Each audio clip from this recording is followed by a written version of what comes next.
नमस्कार, आप देख रहे हैं जनमत की पुकार आर के जायसवाल के साथ। आज बात एक कार्यक्रम की नहीं, एक विचार की है। एक ऐसी पुण्यतिथि की जिसे एक राजनीतिक दल समर्पण दिवस कहकर याद करता है। पंडित दीनदयाल उपाध्याय। दिल्ली में उपवन से लेकर 14 जिला कार्यालयों तक स्मृति सभाएं हुई, भाषण हुए, श्रद्धांजलि दी गई और बार बार एक शब्द दोहराया गया, एकात्म मानववाद। लेकिन सवाल है, क्या हम सिर्फ शब्दों को याद कर रहे हैं या उनके अर्थ को भी समझ रहे हैं? पंडित दीनदयाल उपाध्याय उस दौर के नेता थे जब देश अपनी वैचारिक दिशा तय कर रहा था। दुनिया पूंजीवाद और साम्यवाद में बटी थी, भारत रास्ता खोज रहा था। उसी समय उन्होंने एकात्म मानववाद की बात कही, एक ऐसा मॉडल जिसमें मनुष्य सिर्फ वोटर नहीं, एक संपूर्ण व्यक्तित्व है। आज उनके नाम पर राजनीति भी है, योजनाएं भी है और स्मृति दिवस भी।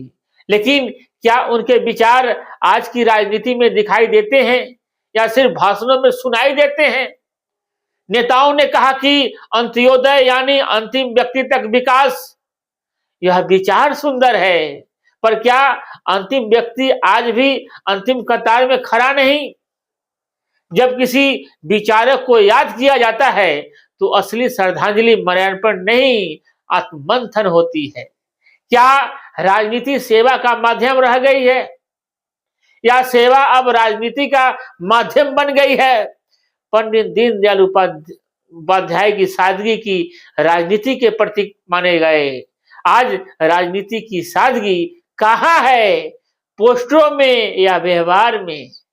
यही सवाल इस समर्पण दिवस के साथ भी जुड़ते हैं, क्योंकि विचार अगर जीवित है तो सवाल भी जीवित रहने चाहिए।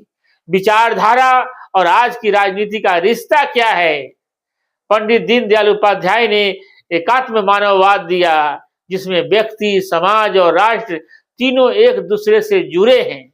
यानी विकास सिर्फ सड़क और भवन नहीं, विकास इंसानों का भी होना चाहिए।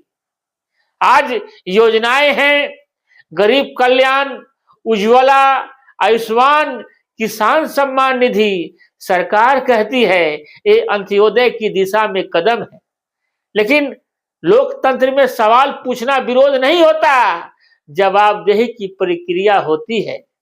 क्या योजनाओं का लाभ उस अंतिम व्यक्ति तक पहुंच रहा है जिसके नाम पर ये विचार गढ़े गए थे? और एक सवाल, क्या राजनीतिक दल विचारधारा से चलते हैं या चुनावी गणित से? दीनदयाल उपाध्याय संगठन के आदमी थे। उन्होंने कार्यकर्ता को केंद्र में रखा। आज कार्यकर्ता कहाँ है? निर्णय लेने में या सिर्फ भीड़ बनाने में?